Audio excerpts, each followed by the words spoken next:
어떻게 될까에 대해서 궁금하시는 분들이 많잖아요. 심지어 K카에서 살 때도 흥정하고 있죠. 실용적인 거를 찾는다라고 한다면 이 정도가 괜찮지 않을까. 어느 정도 타는 거에 대해서 허세도 있고 이런 걸 원한다 하면 좀 가성비가 아닌가. 저는 아무래도 가성비 위주로 접근을 하기 때문에 그래서 그런 분들한테 악플도 굉장히 많이 먹었고, 저는 인생이 짧다라고 생각을 하거든요. 하고 싶은 게 있으면은 웬만하면 다 해보자. 제가 수동 운전을 못하다 보니까 목숨을 내놓고 타셔야 될 수도 있을 텐데.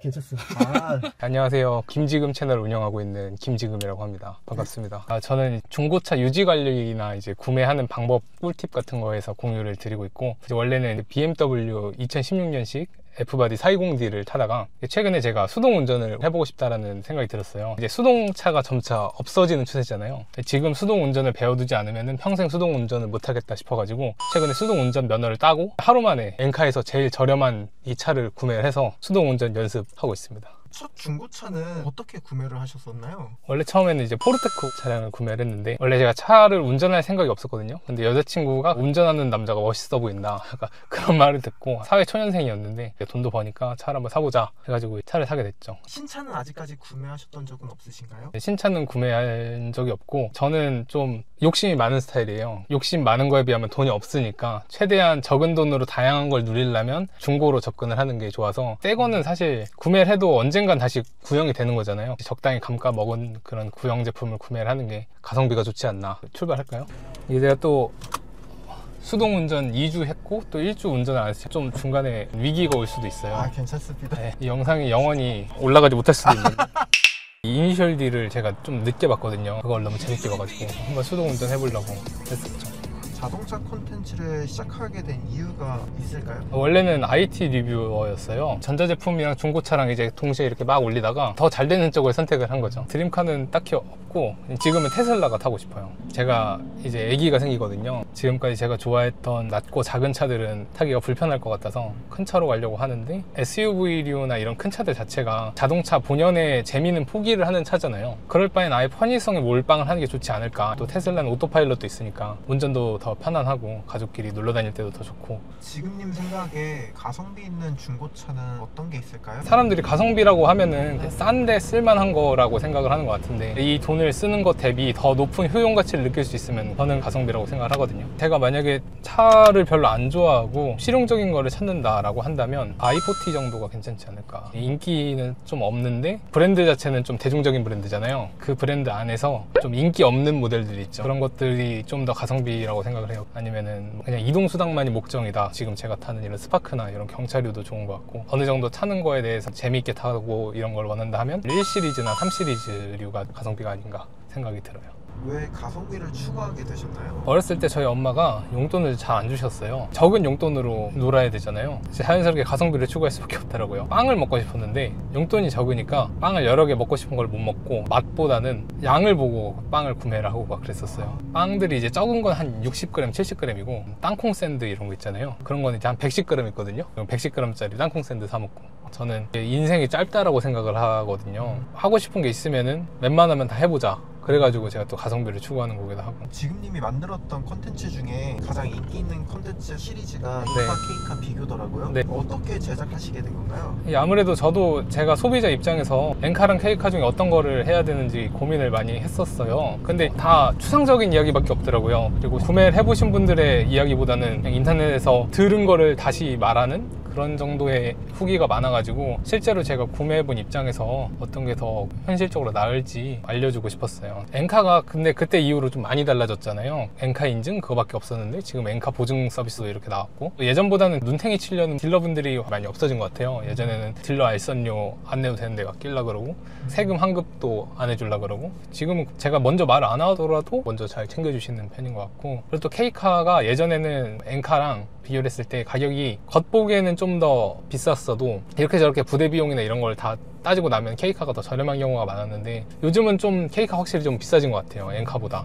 스파크 수동을 운전하시면서 장점이 있을까요? 장점을 바라고 산 차는 아니긴 한데, 저도 경차를 운영을 하면서 느낀 게 차가 작으니까 주차가 엄청 편하다? 저는 아무래도 가성비 위주로 접근을 하기 때문에 차는 그냥 딱 제 재미와 실용성 그 두 가지만 보고 있거든요. 그래서 그런 분들한테 악플도 굉장히 많이 먹었고, BMW 뒷달 타면서 아반떼를 평가하냐. 제가 원래 N이나 이런 걸 되게 좋아했거든요. 근데 이게 악플을 맞고 나니까 이제 좀 어질어질해지면서. 근데 저로서도 되게 웃긴 게 N을 칭찬하고 BMW를 까면은 BMW 차주분들이 와서 욕을 하시고요. N을 까고 BMW를 칭찬하면 N 차주분들이 오셔서 욕을 하십니다. 그래서 저는 나름대로 중립적으로 쓰려고 했는데 다른 분들은 제 관점이랑 맞지 않으셨던 거죠. 그리고 좀 아이고 이렇게 롤링이 생깁니다.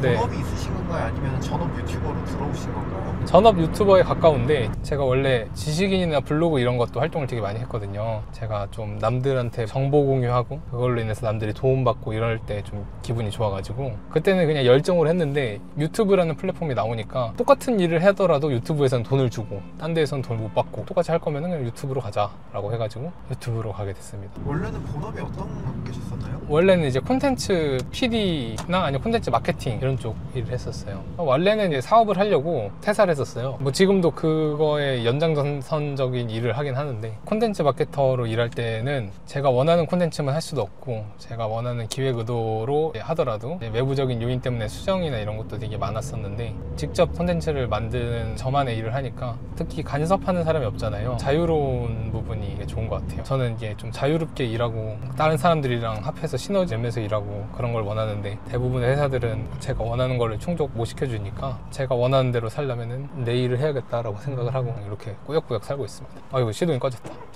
여기 아마 오르막이 있나요? 오르막에 가다서다 하면 제가 큰일 나거든요. 큰일 났습니다. 큰일 났다. 저거 큰일 났다. 진짜 큰일 났는데요. 저 시동 꺼지면 뒤에서 밀어주셔야 돼요. 밀어드리겠습니다. 농담입니다. 이 차량이 얼마에 구매하신 건가요? 190에 구매했습니다. 그러니까 더 깎을 수가 없었던 거였어요. 심지어 K카에서 살 때도 흥정하고 샀죠. K카도 흥정이 되나요? 원래 안 되는데 이제 악성 재고 있잖아요. 제가 또 인기 없는 차들만 좋아하다 보니까 가끔 할인해 주시더라고요. 아마 제가 유일할 거예요. K카 흥정한 사람.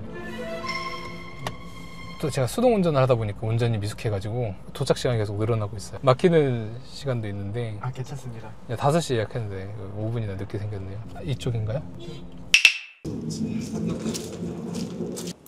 네, 그쵸.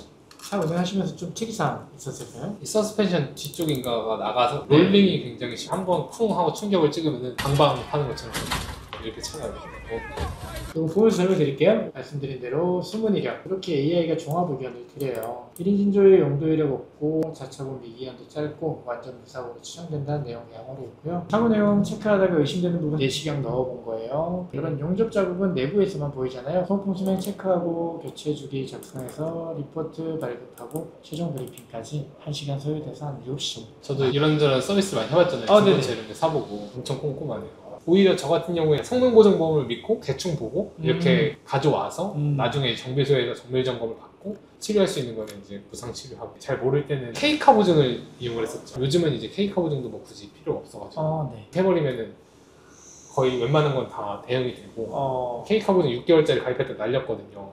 BF를 탔을 때. 하부 지금 이제 준비됐으니까 다녀도 안녕하세요. 네. 원래 하부는 같이 보시나요? 네, 하부는 원래 같이 보고 외장만 저희가 금액 추정해서 특이사항이 나오면 내시경 넣어서 같이 볼 때 외장도 같이 보고요. 타이어는 마모드는 앞뒤가 다 한 40% 네. 정도는 남았어요. 네. 하지만 좀 오래된 타이어다 보니 경화가 되고 네. 많이 갈라지고 주기적으로 타이어는 점검을 하셔야 돼요. 멀쩡한 타이어는 지우개처럼 잘 지워지는데 경화가 되면 부서져요. 부서져서 어느 순간 되게 맨들맨들해지는 경우들이 생겨요. 이런 게 뭘까요? 오일이 튀던 흔적이에요. 이 뒤쪽 쇼바가 좀 문제가 있더라고요. 다 터졌어. 엄청 오래된 고무 같은 것들도 보시면 다 삭아서 없어졌죠. 그래서 이렇게 롤링이 심했구나. 비용이 얼마 정도 나올까요? 부품값 조회해봐야 돼요, 쉐보레. 현대기아랑 좀 틀려서. 다행히 머플러는 특별하게 이상은 없어 보여요. 그리고 언더코팅 같은 것들도 한번 뿌려져 있었어요. 이런 거는 좋은 현상인데 이 차의 부식 상태가 좀 안 좋은 편이긴 해요. 이게 13년식인 것 치고는 굉장히 낡은 느낌인 거죠. 맞아요. 오늘 차종이 들어왔을 때도 깨끗하고 괜찮은 차가 꽤 있었어요. 관리를 하시면서 타실 거죠, 고객님? 뭐 아예 안 하진 않는데 네. 막 또 엄청 빡세게 하진 않을 것 같아요. 얼마큼 운행하실 거예요? 글쎄요, 이게 수동 운전 연습용으로 산 거라서. 아, 이걸 수리를 하게 되면 너무 비싸요. 그쵸. 한쪽당 보통 한 10만 원 가까이 된다고 그럴걸요? 이 쇼바라는 걸 가려면 바퀴 빼야 되고 너클 빼야 되고 등속 조인트 빼야 되고 그걸 제껴야지만 쇼바를 내릴 수가 있습니다. 쇼바 교환도 1시간 정도 공임이 잡혀 있기 때문에 싸야지 공임이 7, 8만 원? 부품값 포함하면 최저로 잡아도 10만 원 전인데 50만 원이라는 돈이 나오면 제일 안 좋은 케이스네요. 보증 수리할 때는 없는데 돈 들여서 수리할 거니까. 그렇죠. 스틱이 이 차 말고 여러 대 있지 않았나요? 여러 대 있었죠. 이게 190 주고 샀거든요. 네. 요 정도 키로수에 서류 깨끗한 거 살려면은 네. 돈을 한 몇십만 원은 더 줘야 됐어. 오히려 그런 게 낯설 수도 있겠네요. 쇼바를 뭐 40만 원에 수리한다고 치면 뭐 230만 원에 차라리 그런 거를 사는 게 맞아요. 나을 수도 있겠네요. 감사합니다. 고생 많으셨습니다. 고생하셨습니다. 지금님 계획하고 차량 상태가 틀려졌는데 어떠세요? 뭔가 문제가 있을 거라고 생각했는데 오히려 문제가 없었던 게 변수였네요. 쇼바는 원래 문제 알고 있었고 차라리 보증 수리를 하면은 겸사겸사 해서 쇼바도 같이 수리를 하려고 했는데 보증 수리를 할 게 없다고 하니까 애매해진 것 같습니다. 좀 점검 받아보시니까 어떠셨어요? 생각보다 디테일하게 봐주셔서 좋았고 내가 모르는 것들을 알 수 있어서 이런 장점도 있는데 단점이 있는 게 이게 몰랐으면 그냥 마음 놓고 탈 수 있는 것도 내가 알게 돼서 뭔가 괜히 불편할 수도 있겠다. 예를 들면 저는 이제 쇼바 같은 거는 수리할 거라고 예상을 했지만 하체 부식 같은 거 있잖아요. 그런 것들도 막 저렇게 심할 것까지는 생각을 못 했거든요. 김지금님이 생각하시는 중고차의 매력은 뭘까요? 신차면 못할 차를 탈 수 있는 거. 저 같은 경우에는 웬만큼 차를 볼 수 있으니까 딜러분들이 숨겨놓은 것들이 있을 수 있어요. 뭐 누유를 닦아놨다던가 내구성이 약한 부품으로 교체를 해놨다던가 좀 어느 정도 서류상으로 볼 수도 있는 분들은 차를 구매하신다면 2, 3주 정도 장거리도 많이 뛰어보고 어느 정도 딜러가 숨겨놓은 고장이 있는지 없는지 이게 나올 수 있도록 어느 정도 차를 혹사시켜 본 후에 그 다음에 이렇게 와서 검사를 받아보고 리포트나 이런 것도 디테일하게 설명을 많이 해주시더라고요. 저 같은 경우도 420D 했을 때 전체 다 수리 비용 견적이 한 100만 원 정도 나왔던 걸로 기억을 하거든요. 성능보증보험 처리할 거 있으면 처리하고 수리할 거 있으면 수리하고 이렇게 하시면 최대한 저렴한 비용에 안전하게 중고차를 운용을 할 수 있을 것 같습니다. 유튜버 김지금으로서의 목표는 어떤 게 있을까요? 제가 뭔가 좋다고 이야기한 걸 보고 사람들이 설득이 돼서